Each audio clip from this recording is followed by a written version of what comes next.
próximo tópico. Qual é o próximo tópico? É a decisão de organização do processo, cara. A decisão de organização do processo está no artigo 357. Olha a manha já que ele te dá aí. Me perdoem. Olha lá, do saneamento, o código tem fetiche, tem tara, verdadeiro loucura com o saneamento. Que bom, né, cara? É bom que ele fala bastante do saneamento para corrigir vícios e da organização do processo. Eu já de início vou tratar com uma questão terminológica para vocês aqui, que a prática chama este ato que nós estudaremos de despacho saneador, que eu não consigo entender. Na verdade, no código anterior eu entendo, porque no código anterior não tinha o 356 e não tinha o 357 também. Esse 357 é uma outra novidade boa do código de 2015. Mas com o artigo 357 eu não consigo entender como é que continuam chamando. Porque, veja, despacho saneador. Não é despacho, é uma decisão. E a sua finalidade principal não é sanear, a sua finalidade principal é organizar o processo. Então eu prefiro chamar de decisão de organização do processo. Tá? Quando é que nós teremos, cara, essa decisão de organização do processo? Quando não houve a extinção do processo, naturalmente, pelo 354, pelo 355, quando não se colocou fim ao processo, julgando o mérito ou reconhecendo um vício processual. Ou quando teve o julgamento parcial, 354, parágrafo único, 356, e o processo, portanto, vai prosseguir em relação a uma outra parcela. Então, o 357, a essência dele, mais uma vez, me perdoe a repetição, né? Porque sem quadro branco nós temos que utilizar essas artimanhas. O processo nasce aqui e termina aqui, numa estrutura idealizada. Ponto inicial, exercício do direito de ação, do qual falamos ainda há pouco. Ponto final, exercício da jurisdição pelo Estado. E o que liga um ao outro, meus amigos, esse controle aqui chama-se processo, no nosso exemplo. Ele é o processo. Ponto inicial, ponto final. A estrutura idealizada do procedimento comum termina aqui, cara, na sentença. Nós acabamos de ver a possibilidade de terminar aqui, quando há uma possibilidade de antecipação. Então, o momento para se julgar é esse aqui, porque não precisa, ou tem vício insanável, 354, ou não precisa prosseguir, porque essa fase aqui é para produzir provas. O que nós falamos que justifica o 355 e o 356, o julgamento do mérito aqui? Porque não precisa de novas provas. Então, quando é que vai prosseguir o processo? Quando é que nós não vamos aplicar o 355 ou vamos aplicar o 356, só uma parcela, e vamos prosseguir quanto às outras? Quando é que se prossegue o processo, cara? Quando precisa de provas. Precisando de provas. Alternativa A, vamos fazer do jeito que der e vamos tocar lá Brasil? Ou vamos organizar, para um pouquinho, descansa um pouquinho, pensa no que faz, vamos estruturar essas provas aí para evitar provas desnecessárias, evitar tempo perdido e ter uma tutela jurisdicional efetiva. Porra, alternativa B, não tem nem dúvida, né, cara? É isso que nós temos que fazer. Não tinha no código anterior. Se nós tivermos que produzir prova, para um pouquinho, descansa um pouquinho, vê o que teve no processo até agora e olha o 357. Quer ver? Artigo 357. Não ocorrendo nenhuma das hipóteses desse capítulo, veja, ele é a seção quarta. Qual é a seção primeira? 354, extinção do processo.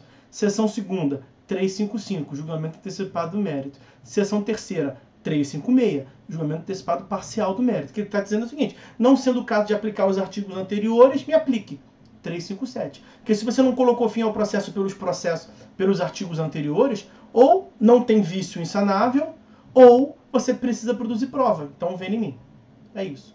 Não ocorrendo nenhuma das hipóteses desse capítulo, deverá o juiz, veja, uma conduta impositiva, uma obrigação do juiz, deverá o juiz, em decisão de saneamento e organização do processo, 2 pontos, vem as hipóteses. Como é que as pessoas chamam isso de despacho, eu não consigo entender. Mas os senhores não terão dificuldade em encontrar na praxe forense a menção a despacho. Às vezes o juiz fala em despacho saneador. Por que despacho, cara? Pô, a decisão 357 está te mandando fazer obrigatoriamente, está dizendo que é uma decisão. É uma decisão. E é uma decisão que vai abranger 5 hipóteses. Olha o inciso 1º. É uma repetição do código, do que ele já falou em várias passagens. E eu mencionei ainda há pouco para vocês que o código tem uma elevada atração, vamos assim dizer, pelo saneamento do processo. Que bom, né, cara? Então o juiz vai, em decisão fundamentada, resolver as questões processuais pendentes, vírgula, se houver, né? Porque ele tá, o legislador está gritando no ouvido do juiz: resolve os vícios! Resolve os vícios! Resolve os vícios! Ele falou vários artigos já. Então, ele colocou ali, se houver, tá, implicitamente. Eu espero que você já tenha resolvido, né? Mas se não resolveu até agora, ou se apareceu agora um vício qualquer, veja, morte do advogado, perto dessa decisão, o juiz vai mandar corrigir. Então é isso. Ou o vício já está desde o momento e ele comeu mosca, ok, corrige agora. Ou o vício surgiu recentemente, ok, corrige agora. E nós já vimos, né, cara, que se for um vício insanável, ele deve aplicar o 354. Se for um vício insanável aqui, se aparecer um vício insanável em qualquer momento no processo, ele aplica o 354. Julga extinto o processo ou julga extinto uma parcela do processo sem resolução do mérito. Mas havendo a possibilidade de corrigir, 357, inciso 1º, de novo, trata do saneamento. Resolve as questões processuais, corrige vício que tiver o quanto antes. Ok? Isso aqui é repetição, não tem nada de novo. E, veja, lá em cima, do saneamento e da organização do processo.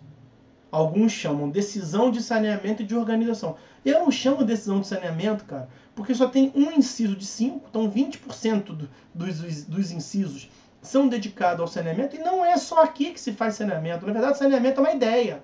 Sempre que tiver vício processual, o que for corrigível, corrija. Então não é o saneamento que caracteriza esse atributo.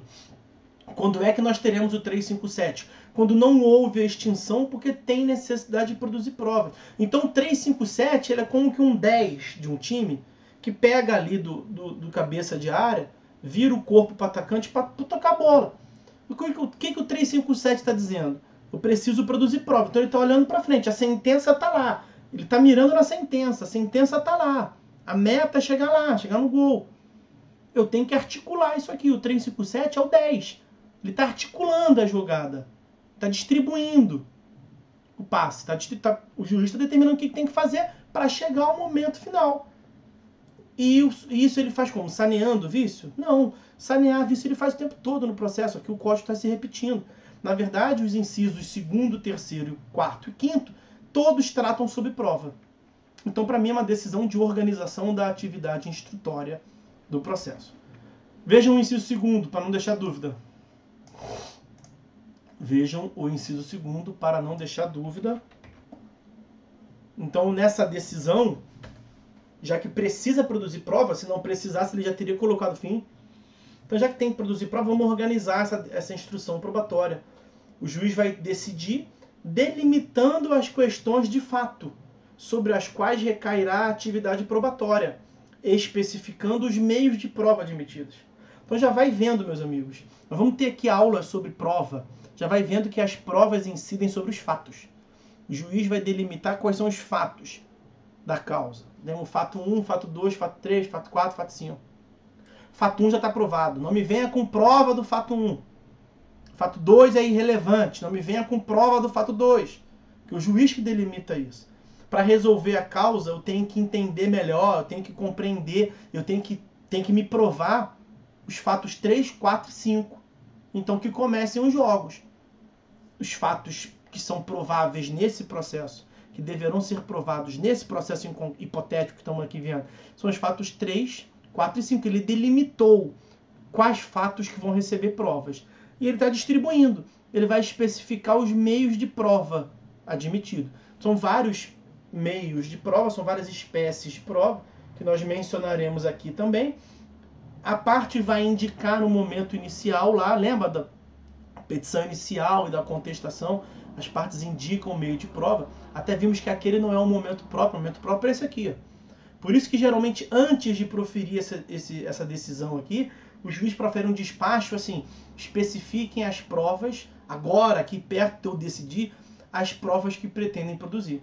As partes vão peticionar dizendo quais provas querem produzir e ele vai decidir. Ó, os fatos que tem que ser provados são X, Y, Z, no nosso caso 3, 4, 5, e eu vou determinar que o autor produza a prova testemunhal, como ele pediu, e prova em depoimento pessoal do réu. E o réu vai produzir a prova pericial, como ele pediu. Pronto, aí já definiu. Deixou de ser abstrato, deixou de ser bagunçado, já ficou organizadinho, concreto. Os fatos que serão provados são esse, aquele outro. As provas que serão produzidas são essa, aquela outra. Aí olha o inciso 3º. Ele vai dizer quem é que tem que produzir. Quem é que vai produzir o quê? Isso se chama ônus da prova, cara. Isso nós vamos ver aqui na matéria de provas. Mas o artigo 373 tem lá, nós já falamos aqui, né? 373, inciso 1º. O ônus da prova incumbe ao autor, quanto ao fato constitutivo do seu direito. Porque quem alega é o autor. O fato que constitui o direito do autor é o autor que alega. Então, quem alega tem que provar. Inciso 2º, incumbe o ônus da prova ao réu, quanto ao fato modificativo, ao fato extintivo, ao fato impeditivo do direito do autor. Quem que alega fatos que vão acabar com o direito do autor? É o réu, cara, defesa de mérito indireta. Falamos disso aqui. Então, na verdade, o legislador procurou uma outra forma de dizer essa real aqui que eu mando para vocês. Quem alega tem que provar. Quem alega fatos tem que provar os fatos. Esta é a regra geral. Mas lá no parágrafo 1º do artigo... Lá no parágrafo 1º do artigo 373, nós temos a previsão do que se chama inversão do ônus da prova, ou distribuição dinâmica do ônus da prova. Os senhores devem ter ouvido falar lá em direito do consumidor, pelo menos, direito do trabalho, direito civil também, né, no Código Civil também, algumas raras possibilidades. Inversão do ônus da prova. Então, meus amigos, o juiz pode inverter o ônus da prova? Pode, falaremos sobre isso melhor na aula de provas. Agora a questão é a seguinte, ele pode fazer isso quando? Nesta decisão de organização. Porque ele já disse quais são os fatos que serão provados, ele já disse quais são as provas que serão produzidas, e ele vai dizer também quem que vai produzir qual prova, como eu mencionei ainda há pouco aqui para vocês. 373, inciso 3º. O inciso 4º é um que foge um pouco da ideia de provas, porque ele trata assim, ó, delimitar, nessa decisão, o juiz vai delimitar as questões de direito relevantes para a decisão do mérito. Não se produz prova sobre o direito. Eu mencionei lá em cima para os senhores no inciso 2º. As provas incidem sobre os fatos. Quem alega tem que provar. Inciso 2º / inciso 3º. O inciso 4º trata da delimitação de questões de direito. Então aqui está muito mais próximo de um processo cooperativo, um diálogo efetivo do juiz com as partes. Você imagina que nós temos um processo, cara, em que está sendo discutido só Código de Defesa do Consumidor. As partes o tempo todo falaram de CDC. Só que aos olhos do juiz, ele não vai aplicar o CDC, porque não há relação de consumo entre as partes, o produto ali que envolve a controvérsia está inserido no meio de produção do autor, então para ele não há relação de consumo. Só que ninguém falou do Código Civil. Estão tratando só o Código de Defesa do Consumidor. O autor, o tempo todo na sua tese, induziu o réu. O juiz pode falar assim, que é muito comum. Não especifique não. Discorram as partes a respeito da incidência na presente causa do Código Civil. Claro, o juiz tem que manter a imparcialidade dele, né, cara? Ele não pode pré-julgar, ele não pode antecipar. Então o processo ele é feito desses despachos enigmáticos que na verdade tem muita coisa embutida. Quando o juiz fala, pô, vocês não falaram do Código Civil, não estão a fim de falar sobre ele não? Isso já é um indício que aos olhos do juiz é para aplicar o Código Civil, como nós estamos mencionando aqui.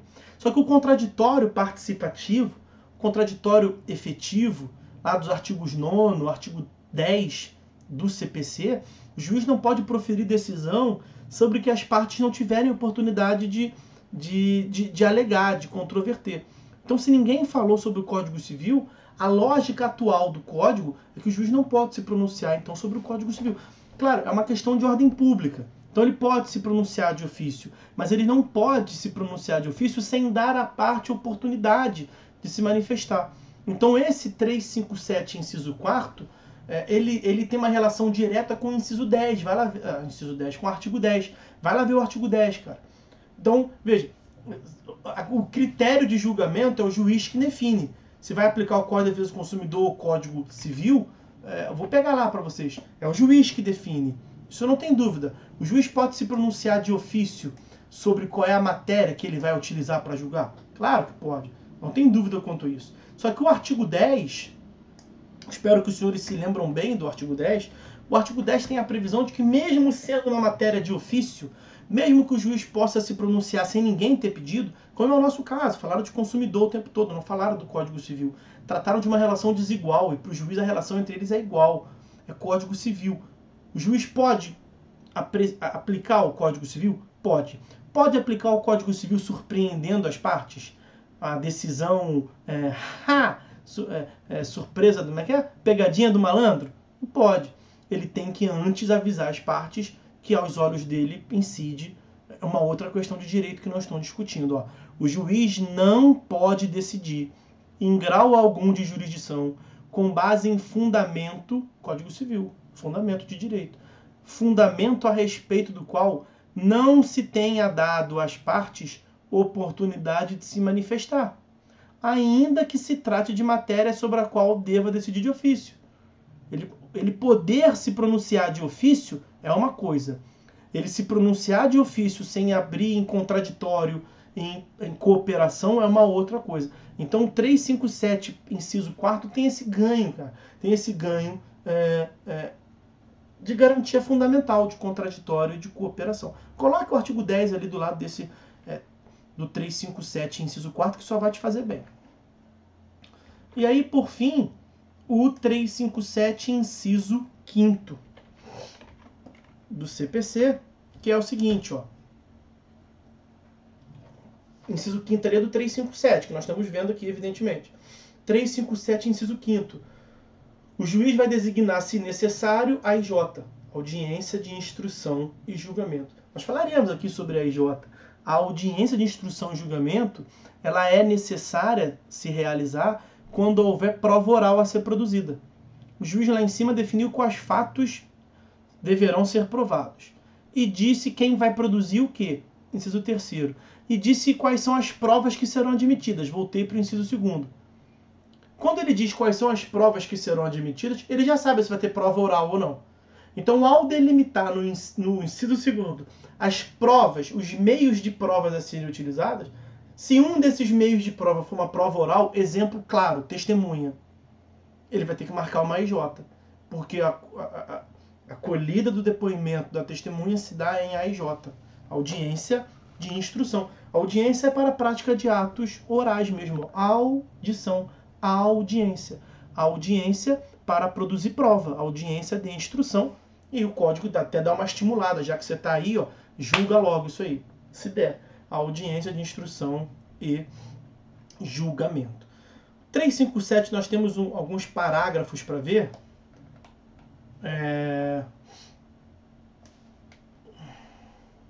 Parágrafo 1º é importante.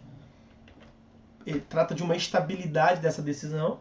Então, quando o juiz profere essa decisão, as partes têm 5 dias para falar, não entendi, não concordo com isso. Para ter um contraditório ali, um diálogo com o juiz.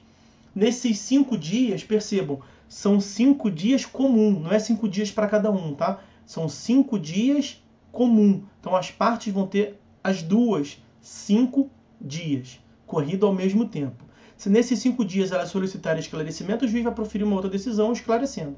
Se elas não solicitarem, ou se solicitarem e o juiz já respondeu, nós temos a estabilidade dessa decisão.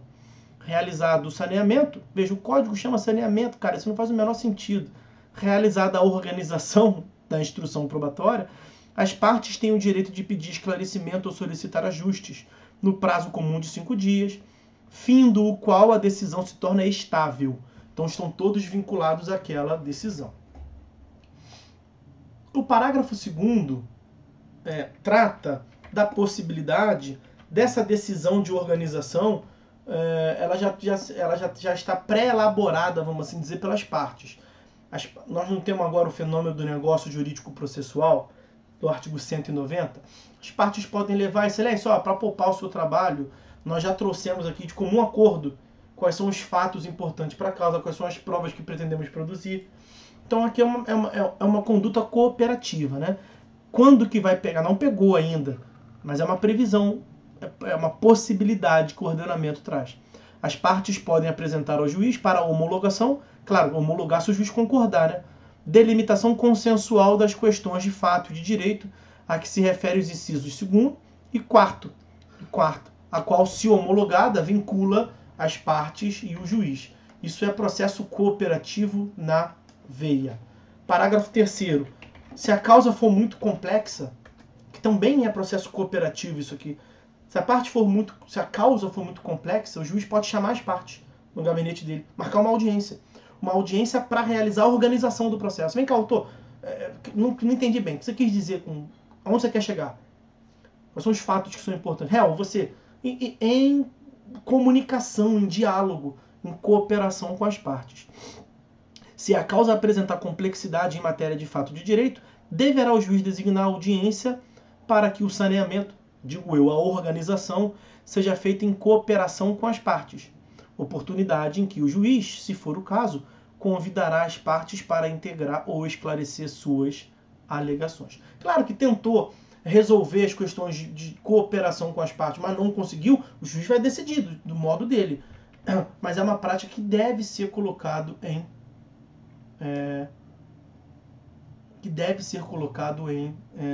prática. Vou pegar aqui o parágrafo 4º e 5º, que já traz, vou ler aqui na diagonal, que já traz noções de provas em espécie, tá? Mas quando o juiz designa essa audiência para chegar à definição da organização da questão, parecia que aquele cara que, muito tempo atrás, morreu, não sei o que, aqui, agora, coisa horrorosa. Quando o juiz designa esta audiência para, em cooperação com as partes, realizar a organização do processo, nesse caso, caso tenha sido determinada a produção de prova testemunhal, o juiz fixará prazo comum não superior a 15 dias para que as partes apresentem o rol. O parágrafo 4º não trata dessa hipótese, não, me confundi aqui. Se o juiz determinar a produção de prova pericial, produção de prova testemunhal, está chegando a hora do fim. Se o juiz determinar a produção de prova testemunhal, nós veremos lá que a parte tem que apresentar o rol de testemunha, né? E aí são 15 dias contados dessa decisão de organização. Parágrafo 5º, agora sim. O que eles têm em comum entre eles é que tratam de prova testemunhal. Parágrafo 4º, regra geral, o juiz decidiu, fulano de tal vai produzir prova testemunhal, esse fulano de tal, a parte autora, tem 15 dias para trazer o rol de testemunhas. Parágrafo 5º, na hipótese do parágrafo 3º, quando tem aquela audiência para cooperação sobre a organização, as partes devem levar para a audiência que foi marcada o rol de testemunhas. Então, se marcou uma audiência para fazer o ajuste sobre a instrução probatória, o juiz não faz sentido o juiz dar 15 dias para as partes. Elas já levam, porque elas já sabem que vão pretender usar aquele meio de prova. Naturalmente, eventualmente pode surgir no curso da audiência, então é essa prova que você vai querer, excelência? Para mim, isso já estaria claro, então aqui eu vou querer trazer uma testemunha. A lei está tentando induzir as partes a levarem. Também não tem vício nenhum se o juiz der 15 dias para a parte trazer o rol de testemunhas. O parágrafo 6º traz uma previsão específica sobre prova testemunhal também, que nós voltaremos a ver lá, mas vamos ganhar tempo aqui para ver o 357. O número de testemunhas arroladas não pode ser superior a 10. Então, o máximo de testemunhas, em regra, no processo, são 10, sendo 3, no máximo, para a prova de cada fato. Agora, e se tem muitos fatos? E se tem, um processo tem 15 fatos? Então é um processo complexo, né? Se o processo tem 15 fatos, se você levar uma testemunha para cada fato, já passou de 15. Aí olha o parágrafo 7º. O juiz poderá, a lei errou, o legislador falou limitar. Na verdade, ele poderá limitar, de repente, se for uma causa simples, mas ele pode, o maior ganho do parágrafo 7º, que veja, o parágrafo 6º fala até 10. O máximo de 10. Então, o máximo de 10 já está incluído, ele pode ser uma, né? Evidentemente. O que o parágrafo 7º queria dizer, na verdade, é que o legislador disse menos que queria. O que ele queria dizer é que o juiz pode aumentar.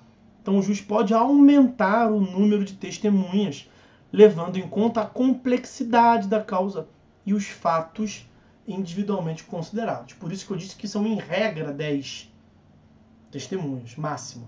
O juiz pode, no caso concreto, aumentar. Parágrafo 8º fala da prova pericial, tá acabando. Nós falaremos da prova pericial.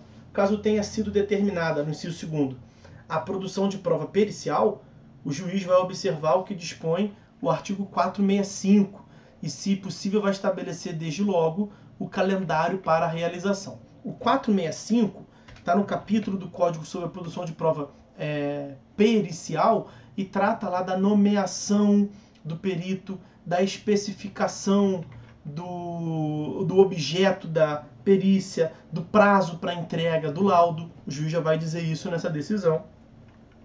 E parágrafo 9º do 357, ele na verdade não tem importância nenhuma, para ser bem franco, é uma questão procedimental que os juízes nem seguem. Ali, as pautas deverão ser preparadas com intervalo mínimo de 1 hora entre as audiências. É aquela audiência lá do parágrafo 3º.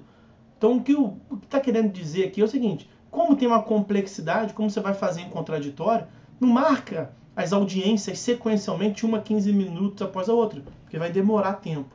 Uma questão, não traz vício nenhum, ali também é um estado de coisa a ser alcançado, um ideal, para que o juiz fique tempo com as partes, dedique 1 hora pelo menos, intervalo de 1 hora, para levar, para definir a questão. Porque ele vai marcar, lembra, quando houver complexidade na causa, né? Então, se tem complexidade, vai ter que ouvir o autor, vai ter que ouvir o réu, vai ter que definir o que vai fazer. Menos de 1 hora, não tem muito como fazer isso mesmo, não. Ok?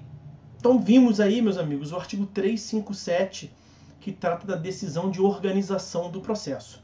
Uma aula produtiva, vimos 2 tópicos, vimos 354, 355, 356, julgamento conforme estado do processo, e vimos o 357, decisão de organização do processo. A matéria de hoje está encerrada, eu vou abrir